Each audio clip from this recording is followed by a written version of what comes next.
members of the media, ladies and gentlemen, what we have identified, obviously, as you may have raised, is the issue of connectivity and the issues of visas.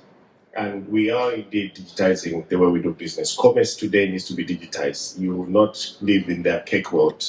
Paper, pushing paper is so 2008, if you can ask me that. And what you will see with most of the countries sitting here, at least I can speak for them, is that I'll give an example of Zambia. When we moved into office, we were only sitting in about 52 countries that did not require visa application from countries of origin. Fast forward 2 years down the line, we're sitting at 167 countries. The entire Europe, the entire China, a whole lot of these other countries do not require visas. For port of entry, we give you a visa. Tourist visas, free visa. So ideally, we need to create this fever to go around all these other countries. Issues of airlift. And I'm happy that Jerry brought up the issue of airlift to say, look, what is it that we're doing? I'll probably say, if you're coming out of China, could it be Shenzhen? Could it be Beijing? Depending on which one is closer. But obviously, for me, it's Shenzhen might work properly. Now, if we're going to talk about Air China, again, ladies and gentlemen, in a spirit of collaboration, if you look at how Africa is and how we've created our hubs, today we'll probably talk about Oratambo, Jomo Kenyatta, and Bole International Airport. Should we reinvent the wheel to create another hub? No. Facilitate for those three hubs to actually operate, which speaks to what my sister there from East Africa was talking about. That's how we're going to now start tapping on these elements. Let's not reinvent the wheel. We can't continuously be talking about air access. And remember, again, the issue of air access between you and I is purely based on ego. Flag carrier. At the end of the day, your airlines are even running on a loss. Taxpayers' money, we can't continue like that. We can't continue bleeding. And that's what we're telling our ministers of transport. Open up the skies so that people get. At the end of the day, if I look around the room here, the ministers sitting here, our presidents, our principals have told us to be pro-private sector. Allow businesses to be run by the private sector. Government has no business doing business. It should be known today and it should be known forever. We want you, the media, if you're in business, we want you, private sector, to actually start running airlines, charters.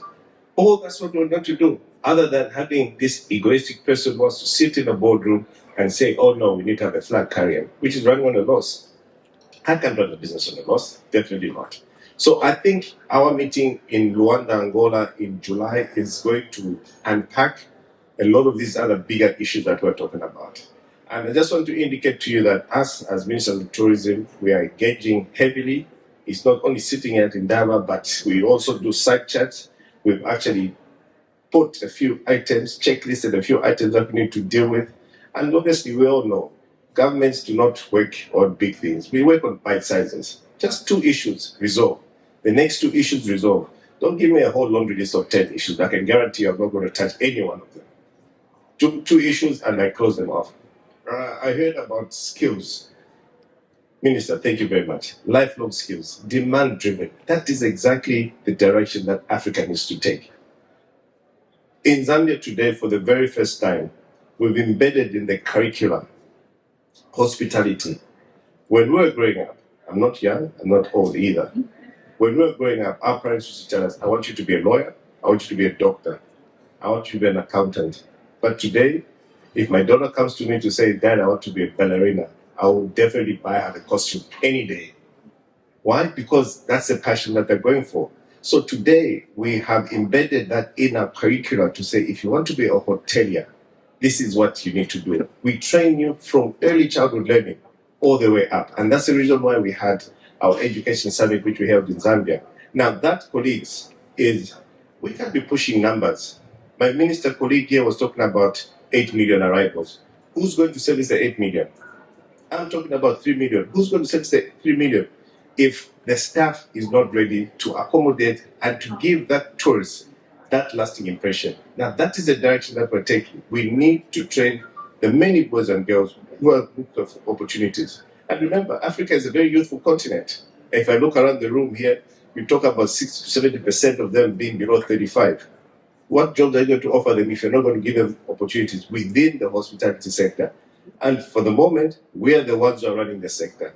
So our call to action is to create that opportunity for those young boys and girls to participate. What are we doing to make it easy for us to access market in your place? Just come and visit Africa. I want one thing to tell you as I pause, ladies and gentlemen. The cancer that we have in Africa is that we don't like visiting our own African continent because of the mindset that was created by some individuals sitting in Berlin and started drawing lines and say, this is South Africa, this is Zambia, this is Angola, Eswatini. We're just one continent. We speak the same language, we dance the same, we eat the same, we even drink the same and get drunk the same.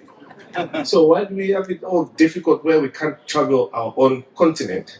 And I can safely tell you that within the next 10 years, this discussion that we're having here, for my colleague from Dublin, it will not be on the agenda item. We would have expised it very, very quickly. Thank you very much.